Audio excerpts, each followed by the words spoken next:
In the hushed opulence of Chicago's Onyx Room, where deals were sealed in shadows and fortunes were lost over aged whiskey, Ilara moved like a ghost. Her feet ached, a dull throb that had become a constant companion through the 16th hour of her double shift. Each step was a quiet rebellion against the exhaustion pulling at her limbs.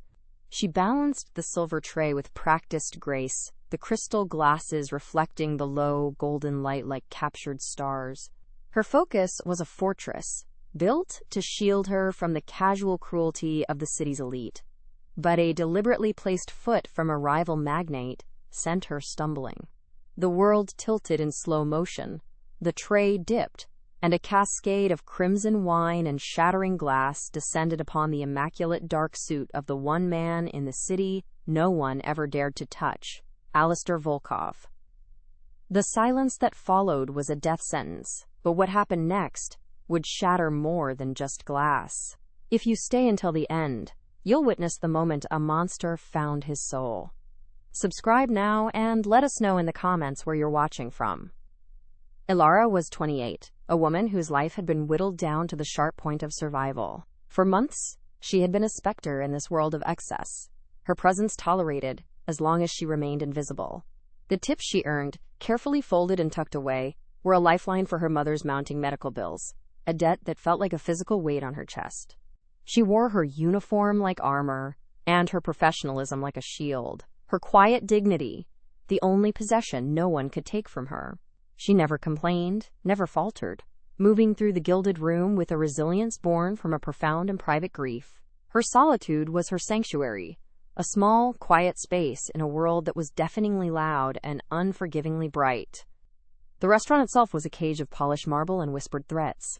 The air, thick with the scent of expensive cigars and ambition, felt heavy in her lungs. She watched the powerful men at their tables, their laughter sharp and their eyes cold, and saw the stark contrast between their world and hers. Her manager, a man whose smile never reached his eyes, patrolled the floor like a predator, his gaze a constant reminder of her precarious position.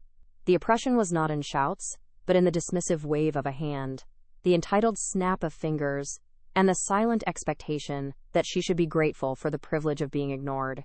Her sense of justice, a faint ember she protected within herself, burned hotter in these moments of casual disdain. This quiet strength was all she had left of her father, a man who taught her that honor was not about wealth or power, but about the lines you refused to cross. He had been a man of simple principles, and his loss had left a void in her life that she filled with relentless work and an unyielding moral code. She saw his integrity reflected in the small choices she made every day. Returning a dropped wallet, offering a kind word to the kitchen staff, and refusing to let the cynicism of her environment poison her spirit. Each act was a silent tribute, a promise to a ghost that she would not break, even if the world seemed determined to break her first. She was a relic of a different time, holding on to a forgotten currency in a city that only valued power. The room remained a vacuum of sound. Every eye was fixed on the dark stains spreading across Alistair Volkov's chest, a blemish on a man known for his unnerving perfection. The manager, his face pale with a mixture of terror and fury, rushed forward, his mouth opening to unleash the venom that would end her career and her fragile stability. The magnate who had tripped her smirked, a flicker of triumph in his eyes. Ilara braced herself for the inevitable humiliation. She felt the sting of 100 judgmental stares, the collective condemnation of a world she had only ever served. But she refused to look away. She would face her execution with the same quiet dignity with which she had lived her life, her gaze locked on the source of her ruin. Instead of the expected explosion of rage, Alistair Volkov remained perfectly still, a marble statue in the eye of the storm. His cold, gray eyes, the color of a winter sky, were not on the ruined silk of his suit, but on her. He watched as she straightened her spine, her chin held high, her body trembling slightly, but her spirit unbowed. She did not plead, she did not cry, she did not apologize. She simply stood there, ready to accept her fate. In that moment of silent defiance, his expression shifted. The icy indifference was pierced by something else, a flicker of recognition, a deep and unsettling curiosity. A change was coming, carried on the silence of a man who commanded the city without ever raising his voice. The city exhaled a cold, damp breath as Ilara rode the late-night bus, the rhythmic groan of the engine, a familiar lullaby of exhaustion. Outside the smudged window, the glittering towers of downtown Chicago gave way to the muted, weary glow of her neighborhood. Each streetlight that passed illuminated the faces of her fellow passengers, all etched with the same quiet fatigue. The opulence of the Onyx Room felt like a distant dream, a separate planet she was only allowed to visit as a servant. Here, in the rumbling belly of the city, was her reality. The scent of wet wool and cheap coffee, the feeling of cold vinyl against her tired back, and the profound, isolating anonymity of a life lived in the margins of someone else's grand narrative. Her world was a place of shadows, existing just beyond the reach of the golden light she served every night. Her small apartment was a sanctuary of meticulously ordered quiet. It was sparse, but immaculate, every object in its place, a testament to her need for control in a life that offered her so little. On a small, worn table by the window, a stack of white envelopes sat like a silent accusation. Medical bills, each one a paper and ink monument to her mother's fading health and her own dwindling hope. A single, framed photograph was her only decoration. A younger Ilara with her parents, their smiles bright and genuine, captured in a moment before the world had begun to close in.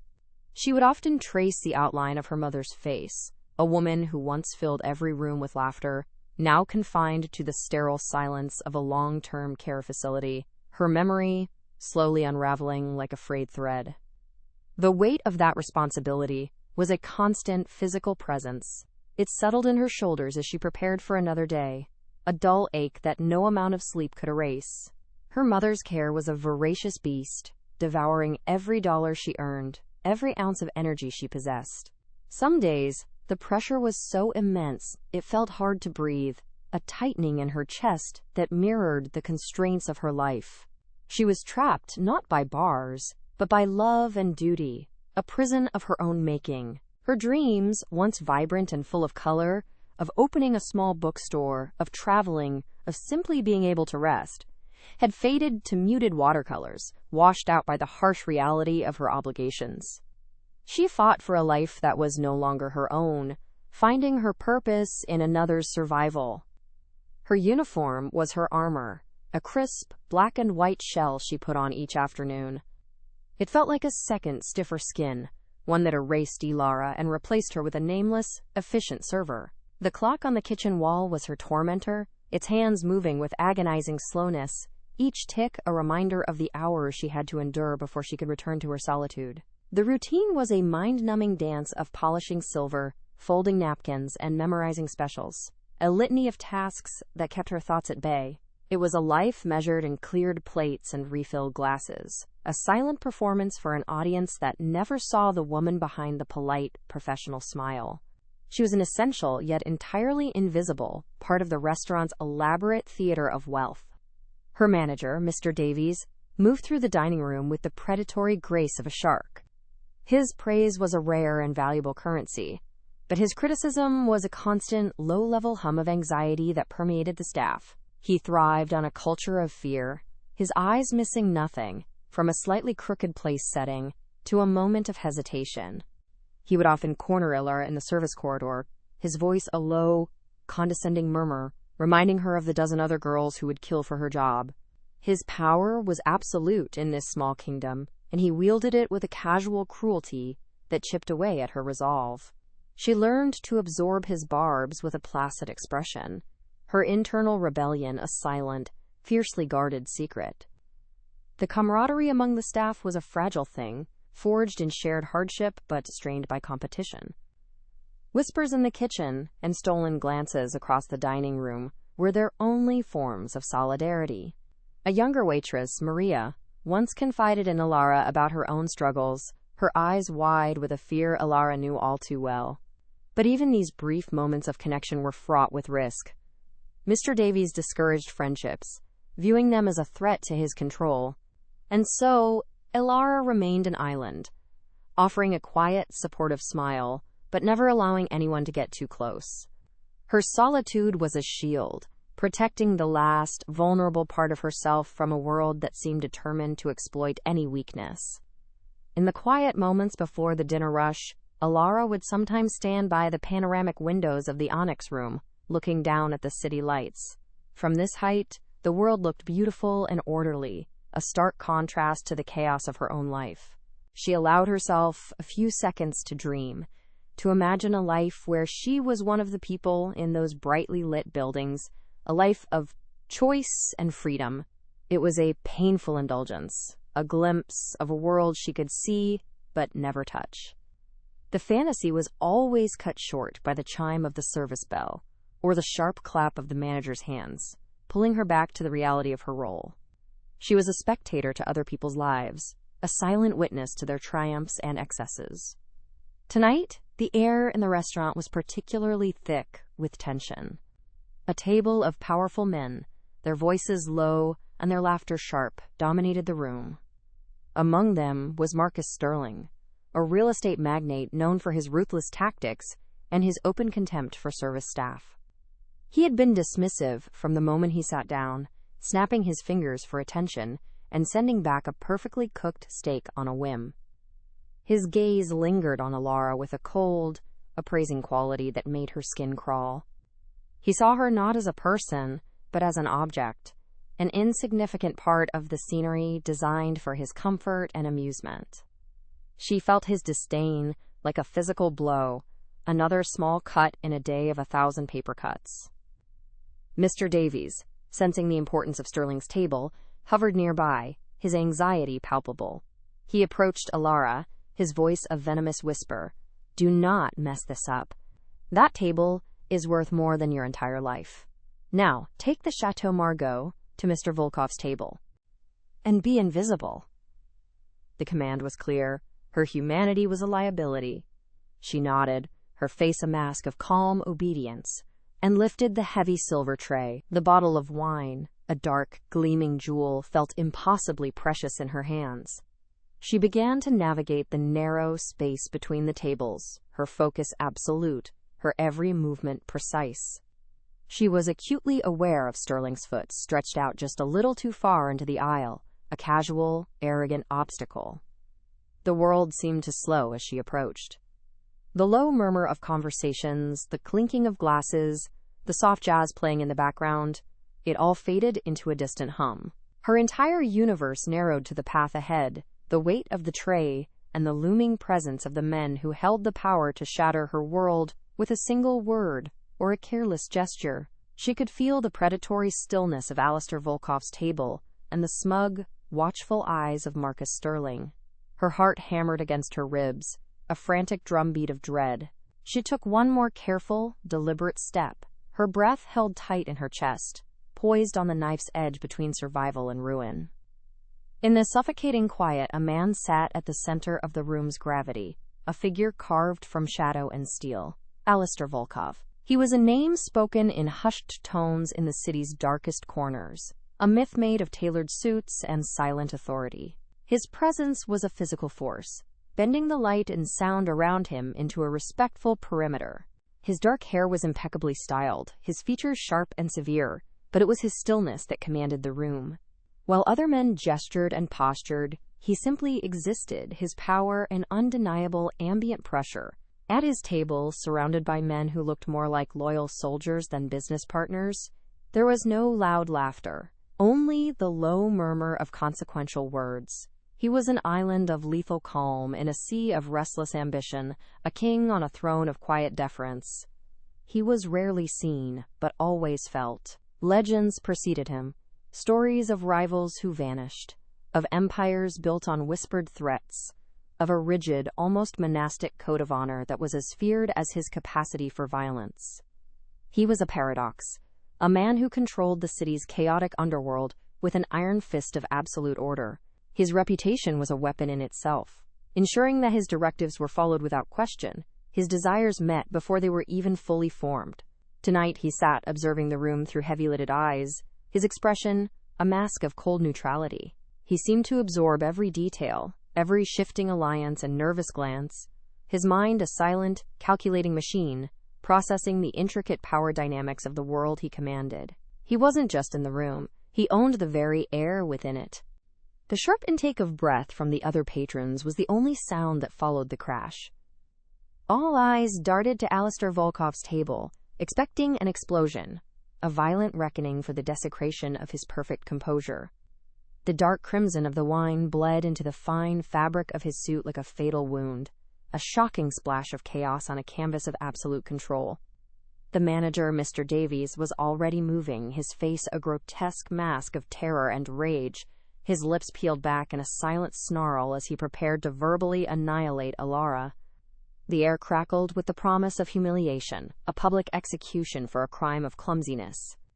Alara braced herself, her body trembling but her spine ramrod straight, her gaze fixed on the man she had wronged, ready to accept the consequences of her mistake. But the expected eruption of fury never came. Alistair Volkov did not even glance at the ruin of his $1,000 suit. His attention was fixed solely on her. His gray eyes, the color of a storm-tossed sea, held an unnerving intensity. He watched her, not with anger, but with a deep, penetrating curiosity. He saw the tremor in her hands, but he also saw the defiant tilt of her chin. He saw the fear in her eyes, but he also saw that she refused to look away, to plead, or to crumble. It was as if he were looking past the terrified waitress and seeing something else entirely. A flicker of an unbreakable spirit. A quiet dignity that stood in stark contrast to the groveling fear he usually inspired in others. In that moment, the world seemed to shrink, containing only the two of them. As Mr. Davies lunged forward, his mouth opening to spew the venom that would end her career, Alistair raised a single hand. It was not a grand gesture, merely a slight, almost imperceptible movement, yet it carried the force of a physical blow. The manager froze instantly, his words dying in his throat, his body held in check by an invisible leash. The entire room seemed to hold its breath. The silence that followed was different now. It was no longer the silence of shock, but of absolute, unquestioning obedience. With that one small motion, Alistair Volkov had asserted his dominance, proving that his quietest gesture held more power than another man's loudest roar. He had taken control of the moment, and of her fate, without uttering a single word. His gaze remained locked on Alara, and for a fleeting second, the icy mask slipped. A shadow passed behind his eyes, a flicker of something ancient and weary, a glimpse of a wound that had never healed.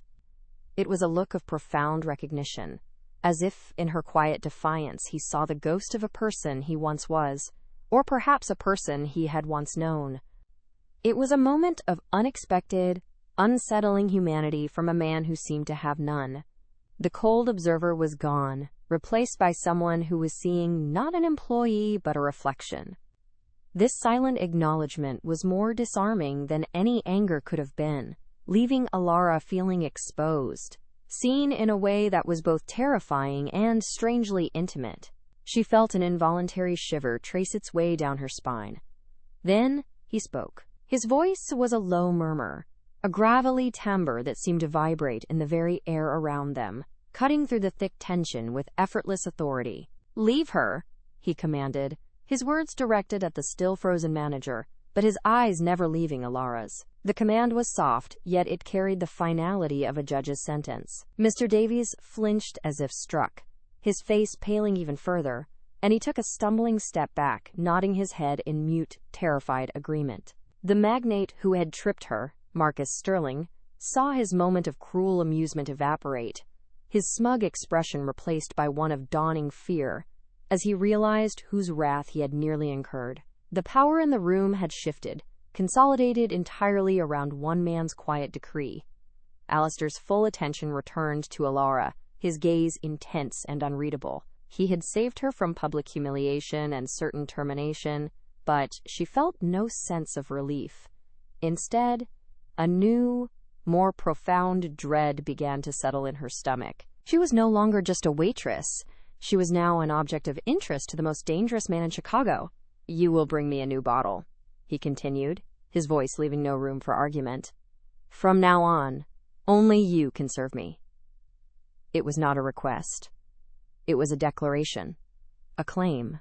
He had not just intervened, he had taken possession. In that instant, he had pulled her from the predictable misery of her life and placed her squarely in the center of his dark, opulent world, a gilded cage she had not asked to enter. He gave a slight, dismissive nod to Mr. Davies, who scurried away like a frightened rodent. The ambient noise of the restaurant slowly resumed, a strained and artificial return to normalcy as the other patrons quickly averted their eyes, pretending they had witnessed nothing. But the energy in the room was irrevocably altered. A line had been drawn, and Ilara now stood on Alistair Volkov's side of it, whether she wanted to or not. She stood frozen for a moment longer, her heart hammering against her ribs, the weight of his words pressing down on her. She felt like a pawn in a game whose rules she could not comprehend, moved by a hand with terrifying power. Her simple world of survival had just collided with a universe of unseen dangers and unspoken laws. With trembling hands, she finally turned to obey his command. As she walked toward the wine cellar, she could feel his eyes on her back, a tangible pressure that was both a shield and a brand. The incident was over in a matter of minutes, but she knew, with a certainty that chilled her to the bone, that its repercussions would follow her long after she left the Onyx Room tonight. The echo of his low voice resonated in her ears, and the memory of his intense, searching gaze was seared into her mind. She had been invisible her entire life, and now she had been seen by the one man no one ever wanted to notice. Her fate was no longer her own, and the quiet anonymity she had clung to for survival had been shattered forever. The nights that followed were a masterclass in controlled tension. Ilara moved around Alistair Volkov's table as if it were a sacred, dangerous island. The air grew thin whenever she approached, the ambient noise of the Onyx Room seeming to recede. He never spoke, merely watched, his gray eyes tracking her every movement with an unnerving, analytical stillness. He would sit for hours, nursing a single glass of whiskey, the perfect picture of lethal patience. The other staff now treated her with a strange, fearful reverence, avoiding her gaze and clearing a path whenever she passed. She was no longer just a waitress. She was his. This unspoken ownership was a heavier burden than any tray she had ever carried, isolating her in a bubble of silent, terrifying privilege. Her fear was a constant, cold knot in her stomach, but it was slowly being joined by a reluctant curiosity. She began to notice the small details behind the myth, the way his fingers, long and elegant, would trace the rim of his glass, a subtle sign of a restless mind. The faint, almost invisible scar that cut through his left eyebrow, a relic of a past she couldn't begin to imagine. He was not the volatile monster of whispered rumors. He was something far more disquieting, a man of immense disciplined control. His power wasn't in what he did, but in what he chose not to do. This quiet, observant man was a puzzle, and against her better judgment, she found herself trying to piece him together from the silent fragments he offered. One evening, as she cleared his plate, he finally broke the silence that had stretched between them for weeks. His voice, low and smooth like aged bourbon, startled her. "Ilara," he said, not as a question, but as a statement. He had learned her name. The single word hung in the air, a bridge suddenly formed between their separate worlds. She froze, her knuckles white where she gripped the edge of the plate. "Yes, sir," she managed to reply, her own voice sounding thin and fragile. He simply nodded, his gaze holding hers for a beat too long, an unspoken acknowledgement passing between them. It was a subtle shift, but a significant one. He had named her, and in doing so, he had pulled her further out of the shadows. The encounters began to bleed beyond the walls of the restaurant. Late one rainy night, as she waited for the last bus home, a sleek black car pulled up to the opposite curb, its engine a low, powerful hum.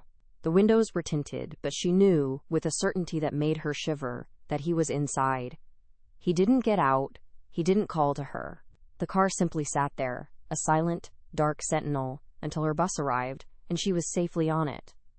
It happened again a week later, and then again. It was not a threat, she realized, but a strange, possessive form of protection. He was watching over her, a guardian angel cloaked in the city's most dangerous shadows, and the knowledge was both deeply comforting and profoundly terrifying. She tried to fight the pull, to maintain the protective wall of professional distance she had built around herself. She reminded herself of who he was, a man whose fortune was built on fear, whose hands were likely stained with sins she could never comprehend. Her father's lessons on honor and integrity echoed in her mind, a stark contrast to the world Alistair represented. Yet, when she looked at him, she saw more than the cold-blooded mob boss. She saw a profound loneliness in his eyes, a weariness that his power could not conceal. This glimpse of the broken man beneath the immaculate suit was a dangerous temptation, a siren's call to the most empathetic and most vulnerable part of her soul. Alistair, in turn, found himself in uncharted territory. This woman, with her quiet dignity and unwavering moral compass, was an anomaly in his world of compromised souls and transactional relationships. She did not flatter him, she did not fear him in the way others did, and she did not want anything from him. She simply existed, a beacon of a life he had long since forfeited. He saw in her the ghost of his own lost innocence, a painful reminder of the man he might have been. He had always believed compassion was a weakness, an emotion to be excised, but her presence was beginning to feel less like a weakness and more like the only real thing in his carefully constructed hollow empire. The tension between them was a living entity, a silent third guest at his table each night. It hummed in the space between them as she poured his water, her arm coming close to his shoulder. It crackled in the prolonged moments their eyes met over the rim of a wineglass. The air grew thick with unspoken questions, with a dangerous magnetic pull between two opposite forces. She was everything he was not. Light to his darkness, principle to his pragmatism, warmth to his icy control. She was a mirror reflecting a version of himself he had buried long ago, and he found he could not bring himself to look away, even as the reflection threatened to shatter the man he had become. He began to test her, leaving a thick envelope of cash on the table at the end of the night, far more than a typical tip. The first time she saw it, her heart sank. It felt like a transaction, an attempt to buy her, to place her in the same category as everything else in his life. The next night, she quietly returned it, placing the envelope beside his untouched glass. She said nothing, her actions speaking for her. She would serve him, she would accept his protection because she had no choice, but she would not be bought. When he arrived the following evening, he looked at her differently, a flicker of something akin to respect in his cold eyes. She had passed a test she hadn't even known she was taking. One evening, a violent thunderstorm broke over the city and the late-night bus service was suspended. Stranded, Ilara stood under the restaurant's awning, watching the rain lash the empty streets, a sense of helpless frustration washing over her. Just as she was about to resign herself to an expensive taxi ride she couldn't afford, his black car slid silently to the curb in front of her. The back door opened. He was inside, a silhouette in the dim interior light. "Get in, Ilara," he said, his voice a calm command that cut through the roar of the storm. "I will take you home." It was not a question. It was an inevitability, another step into a world from which she felt there was no return. The ride was suffocatingly silent. The only sounds were the rhythmic swish of the windshield wipers and the soft leather creaking as she shifted nervously in her seat. The car smelled of him, a subtle, clean scent of expensive cologne and something uniquely metallic, like cold steel. She stared out the window at the blurred city lights, acutely aware of his presence beside her. He did not look at her, but she could feel the intensity of his stillness, the weight of his attention filling the small, enclosed space. This proximity was more intimate than any conversation, a shared moment of quiet that felt both dangerous and strangely peaceful. For the first time, she felt not like his employee, but like his equal in this silent chamber. As the car pulled up to her modest apartment building, he finally turned to her. In the dim glow of the dashboard lights, the shadows on his face were deep, making him look younger, more vulnerable. "No one will harm you," he said softly, the words a solemn vow. Ever. The promise was absolute, a shield he was placing around her, but it was also a chain, binding her ever tighter to him and his violent world. She could only nod, her throat too tight to speak.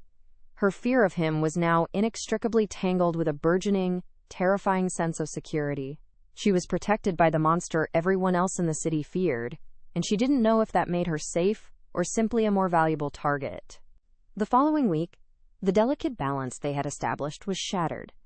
As Ilara was wiping down a table after the last patrons had left, Mr. Davies cornered her in the now empty dining room. His face was slick with sweat, a mixture of resentment and fear in his eyes. "You think you're special, don't you?" he sneered, his voice low and venomous. "You think he makes you untouchable?" He took a step closer, invading her personal space, his hand reaching out to grab her arm. He was reasserting his power, trying to prove that in this room, he was still the one in charge, that Volkov's protection ended when he was not present. A primal fear, cold and sharp, shot through her. Before his fingers could touch her, a quiet voice cut through the cavernous room. "I would not do that if I were you, Davies."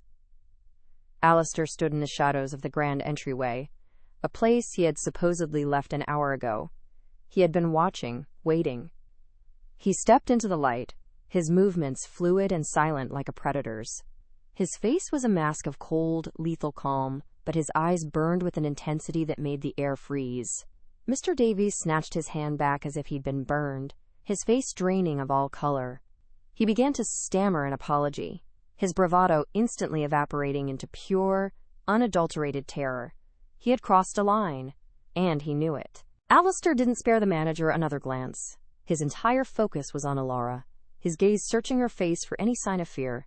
He walked toward her, stopping just a foot away. The air between them thrummed with a powerful, unspoken current. He had revealed himself, not as a distant guardian, but as an immediate, present force in her life. The line between observer and participant had been erased. He had intervened again, not in a public spectacle, but in a quiet, menacing display of absolute ownership. The raw, undisguised possessiveness in his eyes was terrifying, yet a part of her, a part she was ashamed to acknowledge, felt a dizzying, powerful sense of relief. She was his to protect. The silent threat lingered in the air as Alistair dismissed the trembling manager with a flick of his wrist. Mr. Davies practically ran from the room, leaving the two of them alone in the vast, opulent space. The silence he left behind was heavy, filled with the aftermath of the confrontation and the new reality it had created. Alistair's cold composure seemed to crack for a fraction of a second, a flicker of raw emotion, anger, concern, something deeper, crossing his features before being suppressed. He had exposed a part of his nature she had only suspected, the capacity for swift, merciless intervention. He had drawn a circle around her, and anyone who dared to step inside would face his wrath. He took another step closer, the space between them now almost non-existent. She could feel the heat radiating from his body, see the subtle rise and fall of his chest. He slowly raised his hand, not to touch her, but to gently tuck a stray strand of hair behind her ear. The gesture was shockingly tender, a stark contrast to the menace he had just displayed. His fingertips brushed the shell of her ear, a fleeting, feather-like contact that sent a jolt of electricity through her entire body. It was the first time he had ever touched her, and the intimacy of the small, simple act in the wake of such danger left her breathless, her heart hammering against her ribs. The encounter left an indelible mark on both of them. As Ilara walked home that night, the phantom sensation of his touch still tingling on her skin, she knew there was no going back. The fragile barrier between her world and his had been demolished. She was no longer just an object of his curiosity. She was a part of his life, a responsibility he had claimed. This realization brought with it a new, more potent fear. The danger was no longer just the man himself, but the world he inhabited. His protection had a price, and she was beginning to understand that it might be paid by the enemies he kept, enemies who would now see her as a weakness to be exploited. The attack came not with a bang, but with a whisper. As Ilara cut through the service alley behind the onyx room, the damp air clinging to her skin, a figure stepped from the shadows. It was Marcus Sterling, his face twisted in a smug, predatory grin, flanked by two other men whose bulk blocked the only exit to the street. The scent of stale garbage and expensive cologne mingled in the air, a sickening combination. Well, Sterling purred, his voice dripping with condescension. Volkov's little charity case. I thought it was time we had a private chat, without your protector around. His eyes roamed over her, cold and dismissive, intent on stripping away the fragile shield of dignity Alistair's favor had granted her. Her heart began a frantic, panicked rhythm against her ribs. Sterling took a slow, deliberate step closer, savoring her fear. "He thinks you're special, doesn't he? Untouchable." He laughed, a short, ugly sound that echoed off the brick walls. "But you're just a waitress, a nobody who got lucky. I wonder what he sees in you. Is it that pathetic, wide-eyed innocence?" His words were calculated to wound, to reduce her back to the invisible, powerless woman she had been. He wanted to break her, to prove that Alistair's protection was an illusion, and that here, in the dark, she was nothing. He was reclaiming the power he felt she had stolen from him that night, and his enjoyment of her terror was a palpable, suffocating force in the narrow space. The city lights seemed a million miles away, a different world she could no longer reach. A cold, quiet fury began to burn through Ilara's fear, an ember she had nurtured in a lifetime of quiet injustices. She thought of her father's lessons, of the lines you never cross. She lifted her chin, her gaze meeting Sterling's without flinching. Her voice, when it came, was not loud, but it was steady, clear, and sharp as broken glass. "You are not him," she said. It was a simple statement, but it carried the weight of a profound truth. She was not just defending herself. She was defending the strange, terrifying honor of the man who had claimed her. In that moment, she broke her own lifelong rule of survival. She spoke back to power.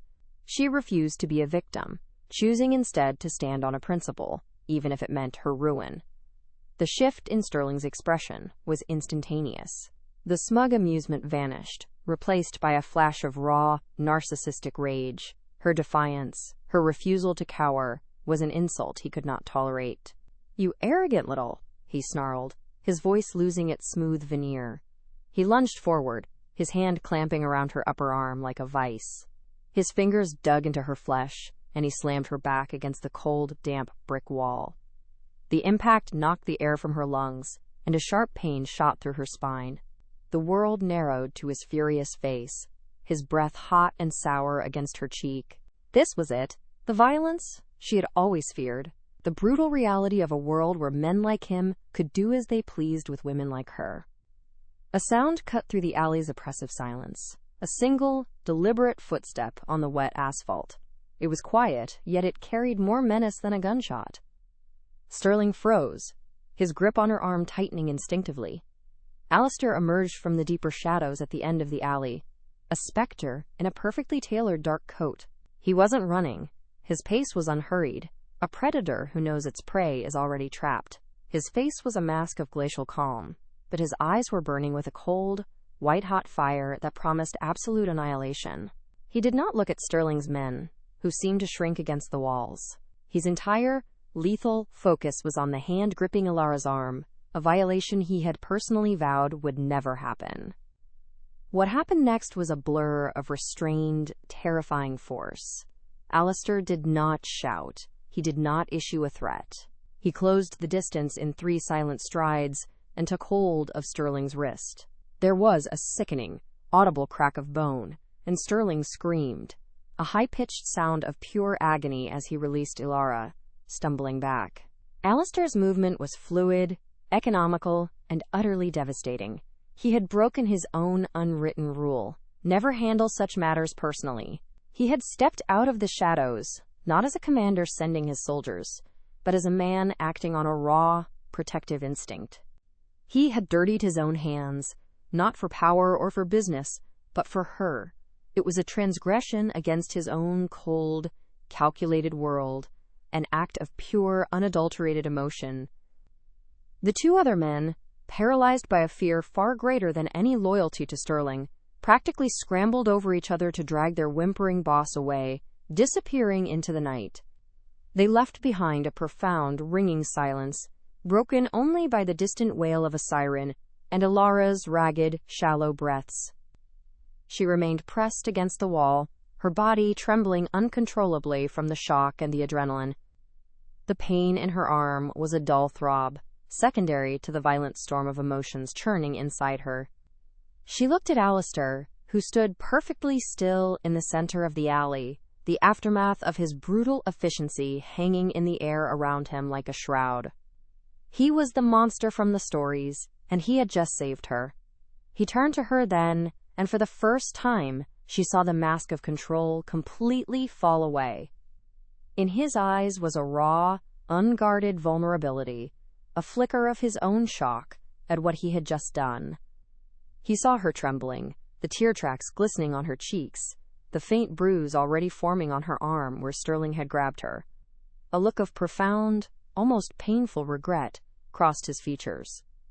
He took a hesitant step toward her, then another, until he was standing directly in front of her. Without a word, he reached out and gently, carefully, pulled her away from the wall and into his arms, holding her against the solid wall of his chest.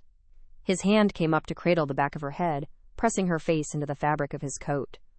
The embrace was not one of passion, but of desperate, grounding protection. It was a shield against the world, a silent, absolute vow. For Ilara, the shock gave way to a wave of overwhelming, terrifying relief. She felt the steady, powerful beat of his heart against her cheek, a rhythm of life in the wake of near death. It was the safest she had felt in her entire life, held by the most dangerous man she had ever known. And for Alistair, holding her fragile, trembling body, he felt the true weight of his choice. She was no longer a curiosity or a project. She was the one thing in his desolate world that he could not bear to see broken, a flicker of light he would kill to protect. He had found his soul's anchor, and it was a terrifyingly fragile thing. He held her for a long moment, the silence in the alley stretching into an eternity. When he finally loosened his grip, he did not step away completely. His hands rested on her shoulders, his gaze searching hers in the dim light. No words were exchanged. None were needed.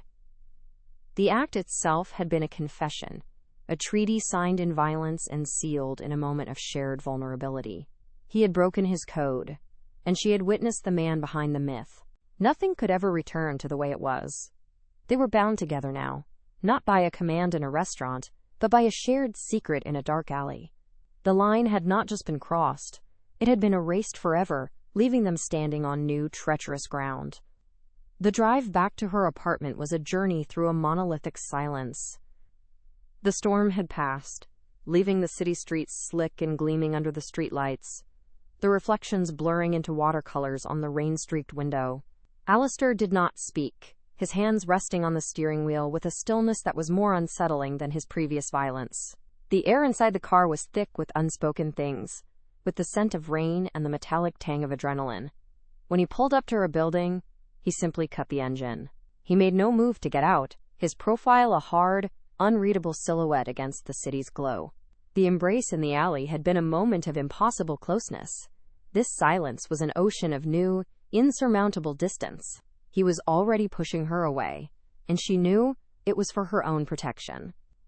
The underworld of Chicago operated on whispers, and the story of Marcus Sterling's humiliation traveled faster than any headline. A broken wrist, a public retreat. It was a sign. For the first time in a decade, a chink had appeared in Alistair Volkov's armor.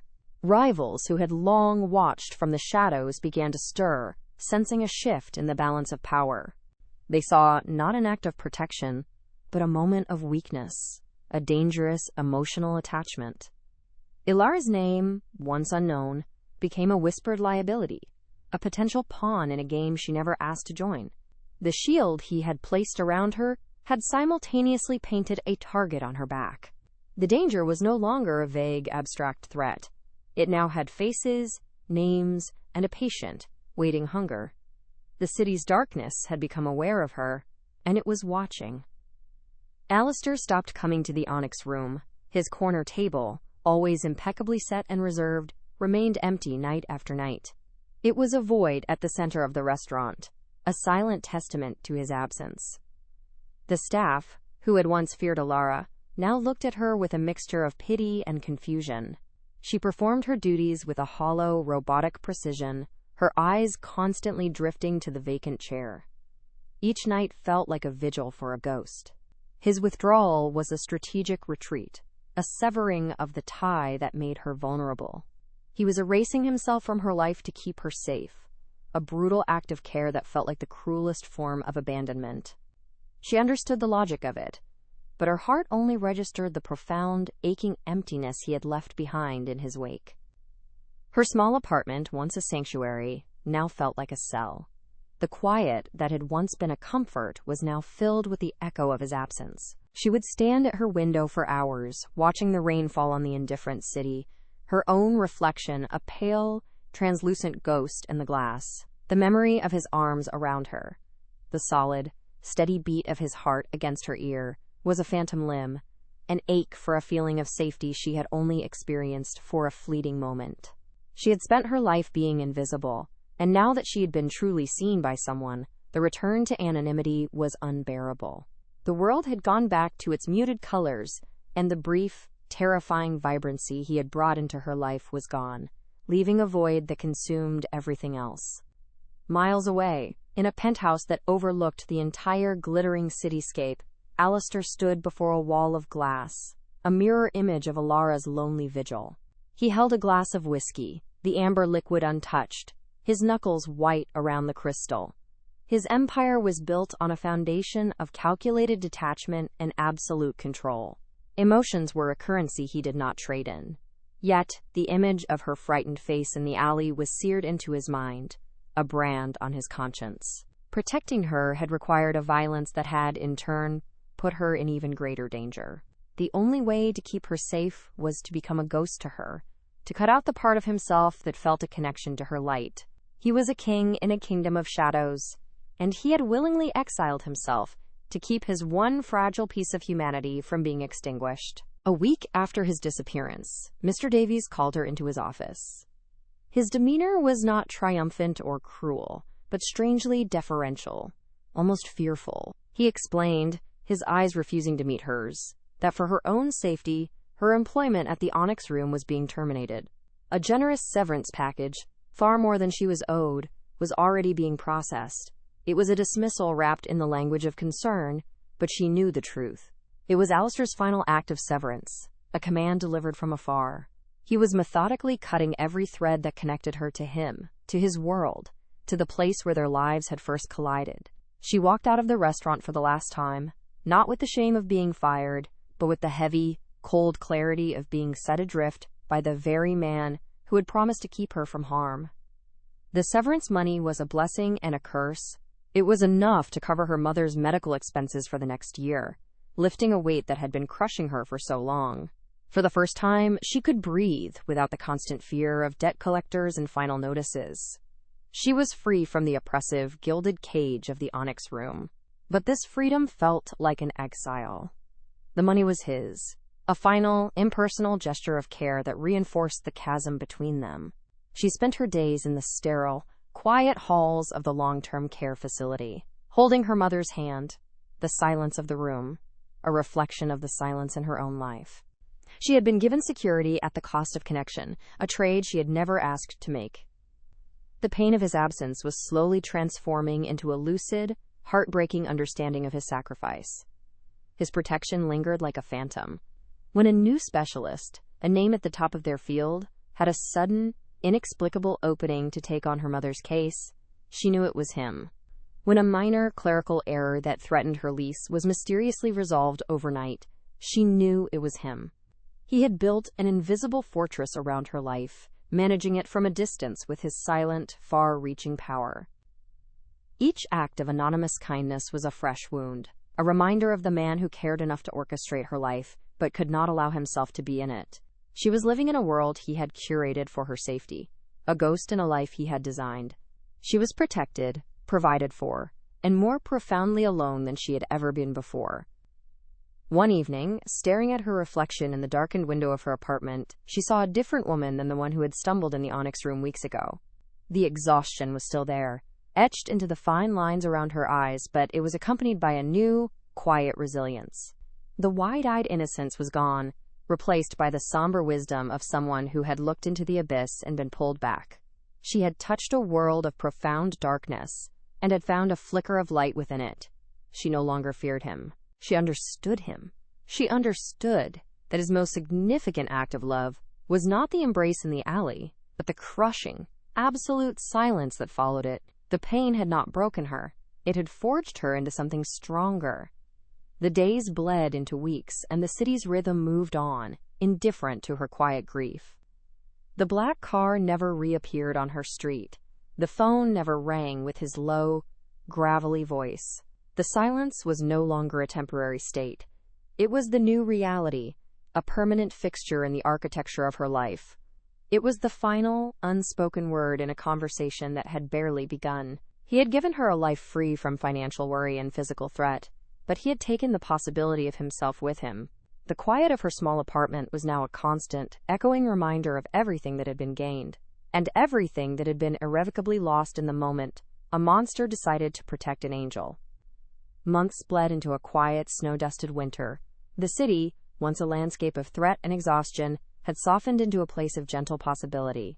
Ilara stood in the soaring, light-filled space of a modern art gallery, a world away from the gilded shadows of the onyx room. She wore a simple, elegant, dark blue dress, a color she had chosen for herself, not one assigned to her. She was here not as a servant, but as a guest at a charity auction for a children's hospital, an invitation that had arrived anonymously. The murmur of cultured voices and the soft clinking of champagne flutes was a different kind of music, one of hope and philanthropy. Yet, beneath the calm surface, a part of her was always listening, always watching, forever attuned to the specific silence that preceded his presence, a ghost she carried within her. She felt it before she saw him, a subtle shift in the room's energy, a dip in the ambient temperature, as if a shadow had just passed over the sun. Her gaze lifted from the catalog in her hands and swept across the crowded mezzanine. And there he was. Alistair Volkov. He stood near a marble column, partly obscured, dressed in a familiar, impeccably tailored dark suit. He looked unchanged, a monolith of controlled power amidst the flowing silks and easy laughter of the city's elite. But she saw him differently now. She saw the profound isolation in his stillness, the invisible weight that seemed to settle on his shoulders, the weary vigilance of a king who could never rest. He was not looking at the art, he was looking at her, and he had been for some time. Their eyes met across the vast, opulent space, and the entire room seemed to fall away. The noise, the people, the glittering lights, it all dissolved into a muted, distant blur. In his gaze, she saw no possession, no threat, only a quiet, searching intensity. It was a silent conversation that spanned the chasm of their two worlds. He was looking to see if she was safe, if she was whole, if the world he had built around her was holding. And in her own steady gaze, she offered him the answer. She was not just surviving, she was beginning to live. She offered him not gratitude, but understanding. It was a moment of profound, heartbreaking absolution, an acknowledgement of the sacrifice that lay unspoken between them, a final, silent farewell. The auctioneer introduced the next piece, a stark, evocative painting titled Sanctuary. It depicted a single, small bird with a broken wing, sheltered from a raging storm within the hollow of an ancient, gnarled tree. The image struck a chord so deep within Ilara, it almost made her gasp. It was her story, their story, captured in oil and canvas. She watched, her heart aching with a bittersweet longing, as the bidding began, quickly escalating far beyond the realm of possibility for her. Then, just as the auctioneer was about to close, a quiet voice from the back of the room spoke. It was one of Alistair's men, his face impassive. He named a figure so astronomical it silenced the entire gallery. There were no counterbids. The gavel fell with a sharp, final crack. A wave of shocked murmurs rippled through the crowd. Ilara's gaze flew back to the marble column, but he was gone. He had vanished as silently and completely as a phantom, leaving behind only the echo of his power and this one, final, monumental gesture. He had not bought the painting for himself. He had bought it for her, a final, anonymous gift delivered through a proxy. It was not a purchase. It was a statement. He was giving her back her own story, acknowledging her pain, her resilience, and the strange, violent sanctuary he had provided. He was releasing her, not by pushing her away, but by giving her a symbol of her own strength, a testament that she had survived the storm and could now fly on her own. She stepped out of the gallery and into the cold night air, tiny snowflakes melting on her cheeks like tears. She didn't need to see the painting delivered to know it would find its way to her. she finally understood the full scope of his redemption. It was not about finding forgiveness for his past, but about creating a future for her. A future he could never be a part of. He had stepped into her life to save her from a moment of ruin, and in doing so, had found the one thing worth saving in his own. He had given her the world, asking only for the silence in return. Their story is a testament to the light that can be found in the deepest shadows. If it moved you, let us know with a like, share this journey with someone who needs it, and comment your thoughts below. Because some bonds are not meant to be held, but to be honored from a distance.